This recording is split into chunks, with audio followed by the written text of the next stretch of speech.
السلام عليكم ورحمة الله وبركاته. اللهم صل وسلم وبارك على سيدنا محمد. ازيكم يا حبايبي، عاملين ايه؟ كل سنة وانتم طيبين، وربنا يجعله عيد سعيد عليكم جميعا يا رب، ويفرح قلوبكم جميعا. هنا بقى يا حبايب قلبي، انا كنت خلاص روقت الأوضة دي وسيقتها، وسيقت تحت السرير وغسلت الجدران وكل حاجة بقى. وببدأ بقى ايه، ان احنا كده قبل العيد ب3 ايام كل يوم ببدأ ايه اروقها كده ترويقة كالعادي كده. خشب عايز يتلمع بعيد عليه تلميع، ارض عايزه مثلا اتوسخت عايزه تتسيق بسيقها كده. عشان انا فرشت طبعا فرش العيد بس لسه ما حطيتش المفرش، فانا حابه احط المفرش ايه الابيض يوم العيد. انا حابه كده يعني، انا بصراحه ما بحبوش وما بحبش افرشه خالص، بس قلت ايه اهو تغيير، بحس بحاجه جديده يعني. بحب كل عيد افرح البيت بحاجه جديده، يعني مثلا ايه عيالي وجوزي يحسوا ان البيت فيه بهجه كده او حاجه جديده. وبنفخ بلالين وبطيرها في الشقه كده، وبنجيب بقى حاجات العيد. وكل سنة وانتم طيبين وربنا يفرحكم جميعا.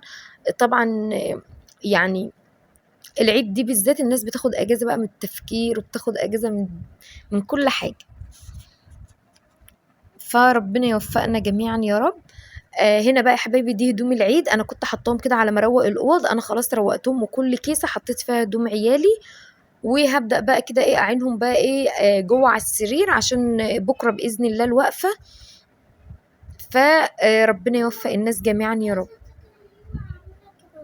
حاضر، هحط لك كريم الاول وبعدين هحط لك التوك. بس كده يا حبايبي زي ما انتم شايفين.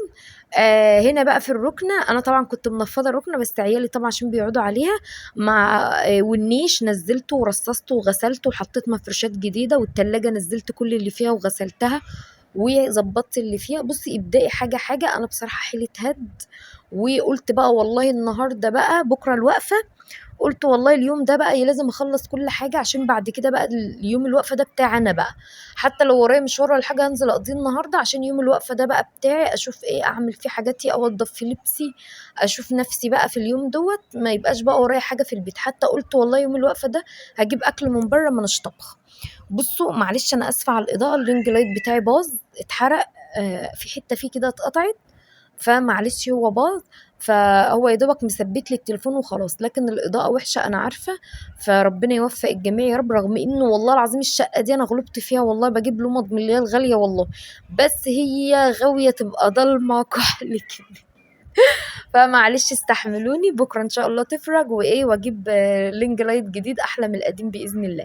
هنا بقى بغسل الركن، انا بغسلها على طول ما تقلقوش، ما بيجرالهاش اي حاجه. بمسك كده ليفه، واللي هي زي بتاعه المواعين دي، بس تكون نظيفه بقى، مخصصاها انت للركنه لحاجه وقعت على الارض كده، تبقى دي للحاجات اللي هي ايه بتاعه الشقه يعني. فبجيب شويه كلوريكس الوان على شويه شاور جل. بلاش برسيل بقى وبلاش الحاجات دي، خليكي ايه في حاجات ايه تكون ما بتجيرش بس. وتمسكي الركنه بقى تغسليها، او لو عندك ارتريه اغسليها، عندك مرتبه اغسليها وسيبيها، ما تخافيش ما بيجرالهاش حاجه، بس شغلي المروحه. وبكنس الارض كده وسيئه، الارض دي اتسيقت من هنا للعيد 15,000 مره بصراحه. بسيء كتير والله العظيم، بس الحمد لله يعني عيالي ربنا يديهم الصحة يا رب ويخليهم. ناس كتير تتمنى يبقى عندها عيال يوسخوا، فدي نعمة ربنا يخليهم لنا يا رب. وناس كتير بيبقى عن نفسها تقوم تعمل ومش ناهضة، فالصحة دي نعمة برضو من ربنا، ربنا يزيد صحتنا يا رب، ونفضل نعمل وإيه ويرزقنا يا رب. فهنا بقى يا حبايب قلبي بفرش بقى فرش الركنه كده، ده الفرش برضو الجديد. بفرش كده واظبط الدنيا. بصوا هي ركنه احمر في اسمر، فانا لما فرشت الفرش ده دريت الحته الحمراء، فاتبقى الركنه ايه بقت سمراء. فالحمد لله يا رب. بصراحه انا قلت اجيب الركنه بتاعتي اسمر في احمر، عشان اللونين دول مش بيتوسخوا بسرعه. بصراحه اللون الاسمر ده طالع متعب، عمري ما اجيبه في اي حاجه. انا عندي اجيب ابيض ولا اجيبش اسمر بصراحه يعني. انا الحمد لله يا رب، الحمد لله نظيفه وبحافظ على حاجتي وايدي في حاجتي على طول. يعني الركنه دي حوالي اهي 3 سنين تشوفها تقولي جديده، وبصلح حاجتي على طول، حاجتي تشوفيها تقولي يعني الحمد لله يا رب ايدي في حاجتي. فمش بسيب حاجه يعني يا جماعه، مش بسيب حاجه على طول، دايما تلاقوني اغسل، تلاقوني انفض، تلاقوني اسيق، تلاقوني اغسل حيطه.